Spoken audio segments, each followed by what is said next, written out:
From South Carolina Public Radio, this is the South Carolina Lede. I'm your host, Gavin Jackson, and this episode was recorded on March 31st, 2023 from South Carolina Public Radio studios here in Columbia. Just so you know, some information in this podcast may have changed by the time you've heard it. And a programming note, we will only have one show next week since we'll be off for spring break. Look for that pod to drop on Wednesday next week. Also, join us at Kite Hill Brewing in Clemson on April 13th at 6 p.m. for our first live taping of 2023. Guess who will be with us? Mayon Schechter. That's right, politics and government editor from the state newspaper will be with us at Kite Hill Brewing in Clemson on April 13th. We're going to talk legislative session as well as the 2024 campaign trail and more. You can RSVP to this free event on southcarolinapublicradio.org, and that way we know you're coming. So we have enough swag for y'all. We'll see you at Kite Hill Brewing on April 13th.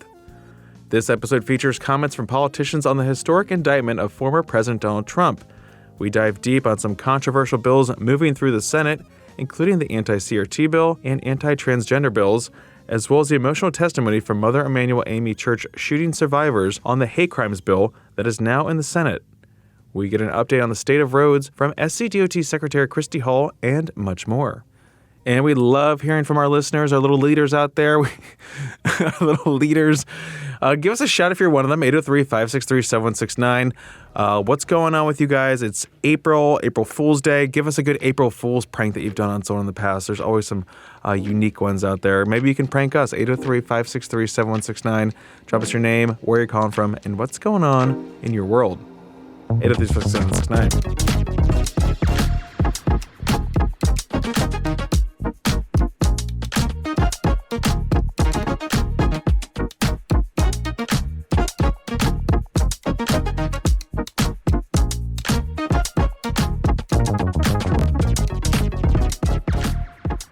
Let's start off with the biggest news of this week.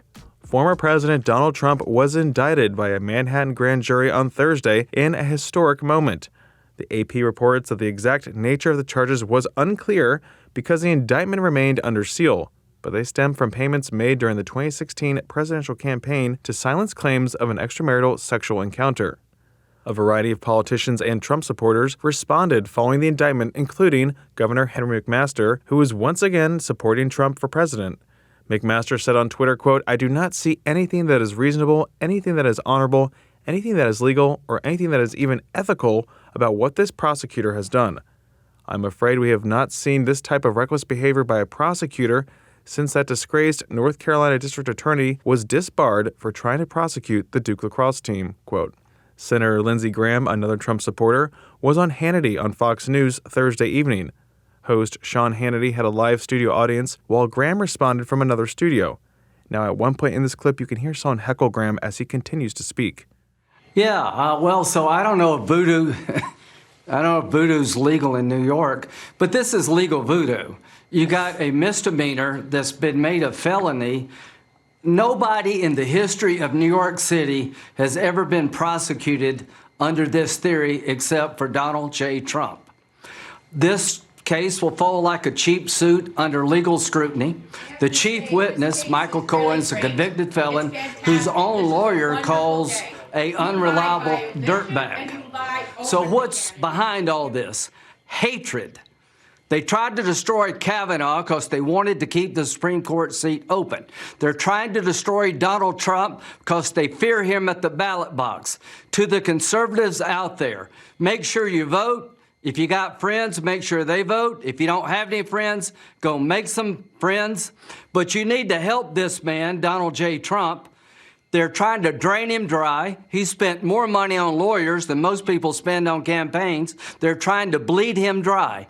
DonaldJTrump.com. Go tonight. Give the president some money to fight this bullshit. This is going to destroy America. We're going to fight back at the ballot box. We're not going to give in. How does this end, Sean? Trump wins in court, and he wins the election. That's how this ends. It wouldn't be a Lindsey Graham clip if we didn't have someone fired up at him. Now, other South Carolina politicians expressed similar sentiments. Trump is expected to surrender on Tuesday and get booked, and in a fundraising email on Friday, Trump said, quote, "I am not afraid of what's to come. This is the battle I willingly signed up for when I decided to take on the entire Washington machine as a political outsider 8 years ago and be your voice. Nothing worthwhile in life ever comes easily, and I can think of nothing more worthwhile than the noble mission to save America, quote. Moving to the State House, we saw some big bills moving through the House and Senate committee process as we ticked down to crossover on April 10th and sine die on May 11th. On Tuesday, a Senate Judiciary Subcommittee took up the House-approved hate crimes bill, H. 3014, and heard moving testimony from survivors of the June 2015 Mother Emanuel AME Church massacre and one of the worst hate crimes to take place in modern history. Polly Shepard, a survivor of the shooting, recalled chilling details and urged lawmakers to act. First, I need to tell you a little bit about the people that was in that room with us. You had 5 pastors, 3 doctoral students, the 3 men graduated from Allen University, Tawanza, Reverend Simmons, and Reverend Pinckney. The 5... Take your time. Susie Jackson, the oldest member in there, had 11 bullets in her when he finished shooting. There were 77 bullets in the room. Every person in there had at least 7 or 8 bullets in them when he finished. Reverend Pinckney had the less because he shot him first. So I don't think anyone should have to go through that. And we're living around, I think last I checked, 84 militia groups, hate groups in South Carolina. We need a law that will address all these issues. We should never have to go to church and go through what we went through. Dylan talked to me specifically. He told me, shut up. He asked me, did I shoot you? And I said, no. He said, I'm not going to. I'm going to leave you here to tell the story. I knew where you were all the time. I could hear you praying. But Tawanza took the attention off of us. And I think that's why we're living today. I think if we had a better law, it wouldn't allow these people to do the things they do. The lady shot up the school just Monday. 6 people dead, 3 children, 3 adults. If it can be proven that someone who is already convicted of a violent crime did so because of a person's immutable characteristics, such as a person's belief or perception regarding race, color, religion, sex, gender, national origin, sexual orientation, or physical mental disability, then they'll receive an additional 5 years to their sentence if the bill is passed. Felicia Sanders also survived the hate-fueled shooting with her granddaughter by playing dead. She lost her son Tawanza and Aunt Susie Jackson. She shared this with the subcommittee. I am the product of hate violence. My family and I, we don't have one white friend. We have plenty white friends. I don't know why I was chosen to be a product of hate, because I've never seen that. I've never had to live that. And I hate that I'm going through it now. I sat with my son, who got killed, 26 years old, college grad. Loved the Lord, loved church, loved people. I sat with my son on one side of me, my aunt on the other side of me. When 77 bullets flew through Emanuel AME Fellowship Hall, I held my granddaughter under my body so tight that I actually thought I suffocated her. I should not have to choose where I go and how I walk and how I talk because of the color of my skin. That shouldn't be a problem 2023, 2022, 2021. It shouldn't be a problem at all. I don't want any one of you to sit in front of me and think that you are exempt from hate crime. It's happening. It's happening much too often. The South Carolina Chamber of Commerce came under fire from some Republicans last session for supporting the hate crimes bill. This year, the chamber backed down. But Tiger Wells, Duke Energy's Director of State Government Affairs, was the only business community representative to testify for the bill. During the last legislative session, Duke Energy and a number of other companies that do business here in the state of South Carolina supported hate crimes legislation. And I'm here today sitting before you to reaffirm that support for this type of legislation. Both in this role with Duke Energy and in my former role representing the Municipal Association, I've had the privilege of traveling this state from one end to the next. And I feel like you all have a good sense of what the people of South Carolina stand for. I think this bill represents a wonderful opportunity to send a message not only to the folks outside of our state who may have a certain perception of our state, but it also sends a great message to those who I believe are in the minority within our state who also may misunderstand how the rest of their fellow South Carolinians feel. Myrtle Beach Police Chief Amy Prock said she hopes this bill would help deter crime and comfort those affected by hate crimes. When proven by evidence, an additional 5-year sentence, like we said, would be added to those convicted of a violent crime based on hate. Law enforcement continues to charge based on the principal offenses committed by a violator, but this would allow additional penalties committed out of hate. We hope these penalties would deter the crimes from being committed and provide comfort to victims and families. Thank you again for giving me this opportunity, for putting forth the efforts that are definitely needed in our state, and thank you for the opportunity today. South Carolina is one of only 2 states without a hate crimes law. The other is Wyoming, where Matthew Shepard, a gay 21-year-old man, was beaten, tied to a fence in a field outside of Laramie, and left to die. His 1998 death led to the landmark federal hate crimes law in 2009. Now the Senate subcommittee voted 4-1 to send the Penalty Enhancement Bill 3014 to full judiciary that day, and the Senate Judiciary Committee voted 15-8 to send the House-approved hate crimes bill to the floor. A similar bill reached the Senate floor in May 2021 and was blocked by several Republicans until the 2-year session ended in May 2022. The late Senator Clemente Pinckney was one of the 9 gunned down at his church in Charleston on June 17, 2015. H. 3014, like previous failed versions, is named after the senator and Mother Emanuel AME Church senior pastor. He was elected to the Senate in 2000 and served until his death. Moving on, a Senate Education Subcommittee took up the House-approved anti-critical race theory bill, H. 3728. There was a crowd of close to 100 folks there, most if not all of whom spoke against the measure. You may recall that there were some 7 hours of testimony in the House Education Committee last year on this bill, including from then Superintendent of Education Molly Spearman, who supported a carefully tailored version of this. Reba Cruz of Pickens was one of many who spoke against the bill and cited the book bans in place through the current anti-CRT proviso in the budget.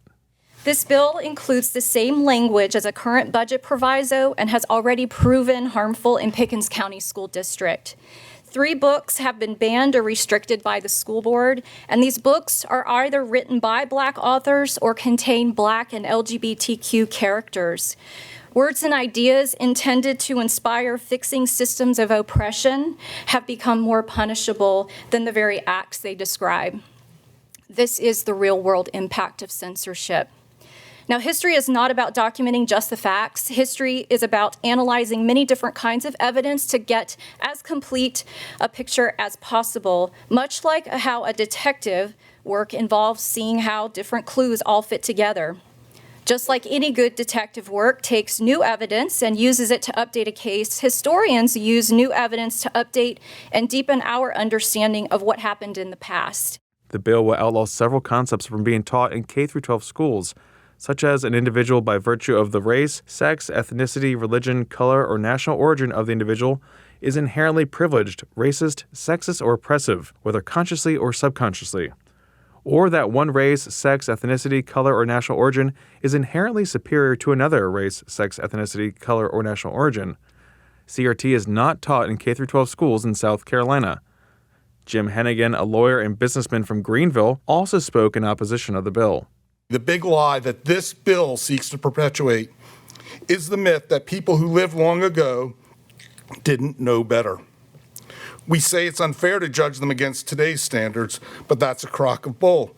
There always is a factual record of people who knew better, who named the moral wrong, who spoke up for the outcasts, the disfranchised, and those who were dehumanized. I'm here to build that factual record for tomorrow's children so that they can learn without a doubt that those who support this bill knew better. They deserve to learn the fact that we know that this bill intends to gaslight black children about history, that we know it excuses and removes accountability for historic actions that were unquestionably immoral, and that we know that this bill's supporters wrap themselves in a brand of religion that's less concerned with the resurrection of Jesus Christ than the resurrection of Jim Crow. This can't be a good faith effort to improve public education, because if kids sponged up and internalized everything their teachers say the way this bill assumes they do, our schools would produce all the best financiers, engineers, and physicians. And the astroturfing of this bill would be fronted by moms of Rhodes Scholars. Real-world teachers can't convince kids to turn in permission slips on time, yet this bill would deputize crackpots from all over to harass teachers for their magical power to brainwash students into being woke. The bill also states that students will not be required to attend any instruction, training, or presentation that has the goal or purpose of studying, exploring, or informing attendees about gender roles or stereotypes, gender identity, gender expression, sexual orientation, or romantic or sexual relationships. The Education Subcommittee, chaired by Senate Majority Leader Shane Massey, took 90 minutes of testimony on Wednesday, but did not advance the bill to the full committee yet. And a Senate Medical Affairs Subcommittee advanced two anti-transgender bills, S-623 and S-627, dealing with banning gender-affirming care for transgender youth under 18 and prohibiting transgender South Carolinians from changing the gender on their birth certificates. The AP reports that at least 11 states have enacted laws restricting or banning gender-affirming care for minors: Alabama, Arkansas, Arizona, Georgia, Iowa, Kentucky, Mississippi, Tennessee, Utah, South Dakota, and West Virginia. Now, federal judges have blocked the enforcement of laws in Alabama and Arkansas, and nearly 24 states, like ours, are considering bills this year to restrict or ban care. The AP continues in saying that South Carolina pediatricians have testified that no doctors in our state perform gender transition surgeries on minors. Evidence-based treatments like puberty blockers, they said, can be reversible, and like other medications, are only prescribed to adolescents after discussions of the side effects. Matt Sharp, a senior counsel for the Alliance Defending Freedom, a national Christian conservative advocacy group, said, quote, "It would protect children and parents from being pressured into agreeing to these harmful experimental gender transition procedures," quote. Now, research shows such regret is rare, and major medical associations endorse transgender medical treatment for use.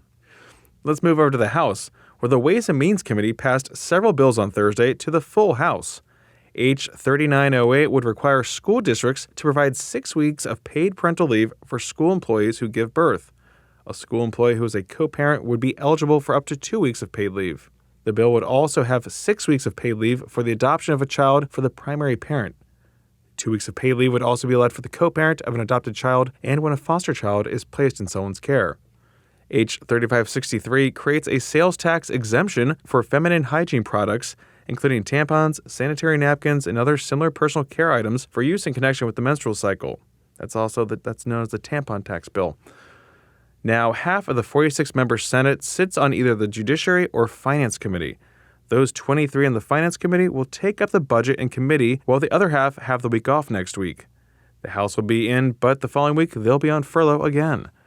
Now, looking forward, the week of April 18th is when the full Senate will deliberate the budget on the floor, and the House will be back to continue working through their calendar as session winds down to sine die on May 11th.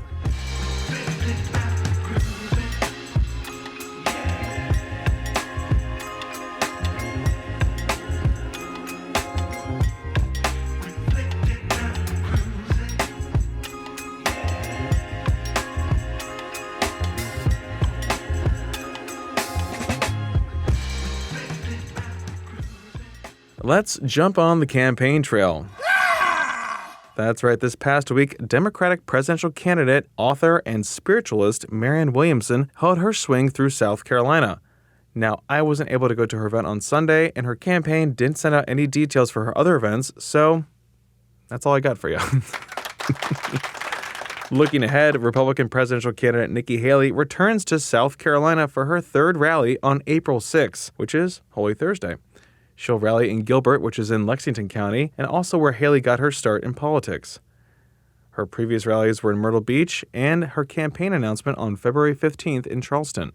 And 2024 hopeful Senator Tim Scott will be holding a donor summit in Charleston toward the middle of this month before hitting the road to Iowa on April 12th and New Hampshire on April 13th. Now, if you live in the Lexington/Richland County area or have been passing through on Interstate 77, then you may be aware of SCDOT's 17 bridge rehab projects on both sides of I-77 between I-26 and Bluff Road. You know what I'm talking about? You guys stuck in traffic out there listening to me right now? That's right, we're talking about the 9 northbound bridges that have undergone major upgrades since March 24th, and starting April 14th, 8 southbound bridges will have old concrete removed, new concrete spans will be poured, and the surface will be nice and smooth, not like the pockmarks that you got right now. Now, these much-needed repairs, as well as the replacements of hundreds of deficient bridges across the state, are part of SCDOT's 10-year strategic plan. Remember the 12-cent gas tax increase? Yeah. Here's your new bridge. This bridge. But there is much more planned for the future as well, including interstate widenings and more road resurfacing as the agency continues to play catch-up after decades of inadequate funding. In mid-February, SCDOT Secretary Christy Hull gave members of the Senate Transportation Committee an update on the strategic plan and her request to surge bridge repairs with additional funding to prevent major problems on key roadways. So when you look at bridges and you look at our interstates and our high-volume primary routes, and look at the bridges on those routes, there are 1,778 bridges on those critical routes. Close to 75% of all traffic travels across the state on a daily basis on these types of roads. So a lot of people drive these roads, a lot of freight moves on these roads. We had a large building boom in the 50s with the interstate program into the 60s in South Carolina, and the same thing with a lot of the non-interstate routes, a big building boom of infrastructure. A lot of bridges were built in the 50s and 60s in the state.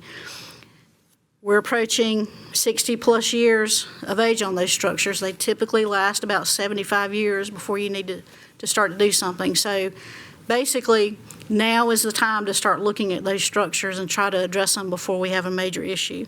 So when you look at that, there's 1,125 of those bridges, or 63% of those bridges on that network that are listed as either fair or poor, meaning there's a great opportunity to get ahead of a major problem here by making a strategic investment in our bridges. And so our recommendation for your consideration as you debate funding or other possible one-time or recurring fund increases is to please give some consideration to bridge funding. The needs there, we've demonstrated we can deliver those types of projects. I think there's no argument that we're going to continue to grow as a state, and this just really kind of helps us be better prepared in the future to make sure we don't have any major issues. The House budget has an additional $200 million in one-time dollars to accelerate bridge work. But my road hasn't been paved, you're saying. To which I say, listen, I can't fix everyone's road, okay? That's not my responsibility. Talk to your county transportation committee, okay?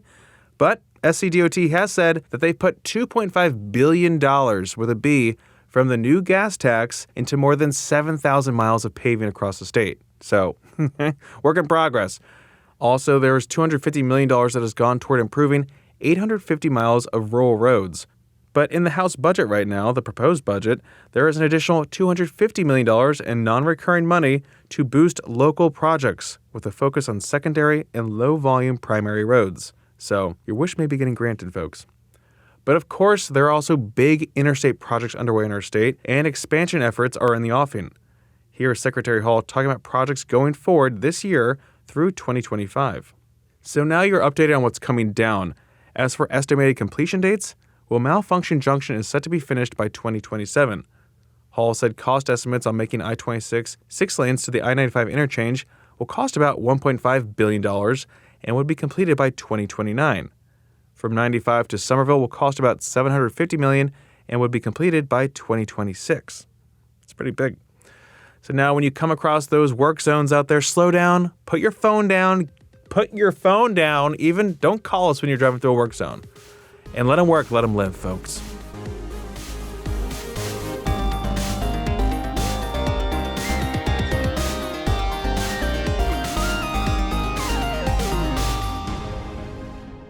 Welcome to the wind down section, our little break from the news. And we're glad you're here. This is our safe space, our place to talk. A.T. Shire, producer of the Lead. Thank you for inviting me to this Hello space. and welcome to the space. Thank you so much. It's beautiful here. Yeah, do you like it? I've cultivated this style. It looks good. You look good. It looks ether. good. We're floating in the ether here. Oh, You yeah. know what this space is also? What? It's a non-AI space. Okay. That's a little tease that Gavin's got there, okay? It's just two boys talking to you. Two boys, totally organic, okay? This is We are real. 100% organically grown. Bunch of meat and bones here, and that's it, okay?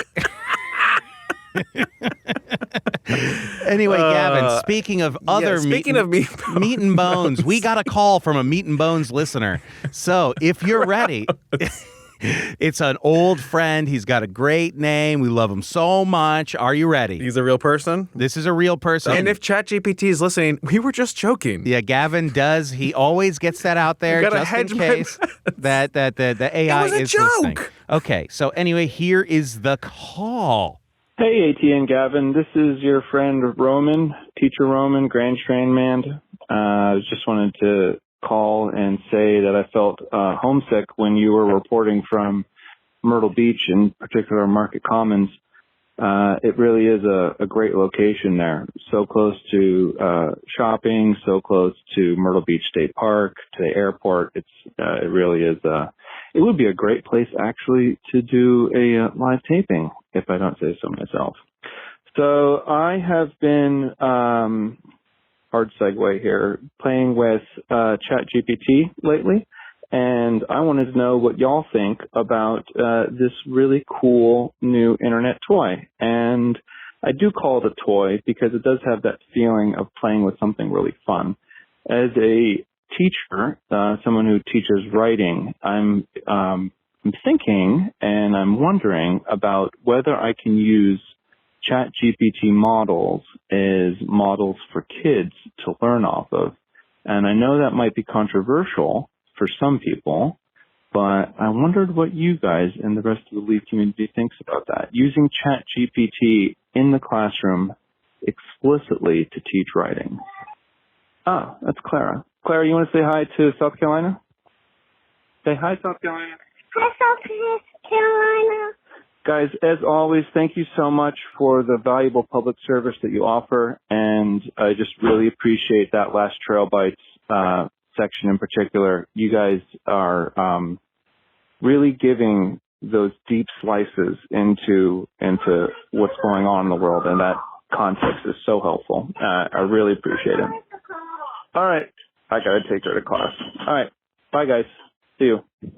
Teacher Roman, so good to hear from you. It's been a minute. I was asking IT if you're still in Texas, I think. I'm not sure. I think Assuming maybe you're just omnipresent. So yes. I'm just going to assume that you're always with us. I feel that Roman is with me at all times. He calls ChatGPT a cool toy. I say mass destruction. I tend to agree with you, Gavin. Yes, but I also respect that Roman is looking at the inevitability of everyone using this. So you might as well bring it into the classroom. It's super interesting for him to say it like that as a teacher. Yeah. You just hear from teachers and think, oh, it's going to be the death of teaching. Spinning of, so I did just ask ChatGPT. Yes.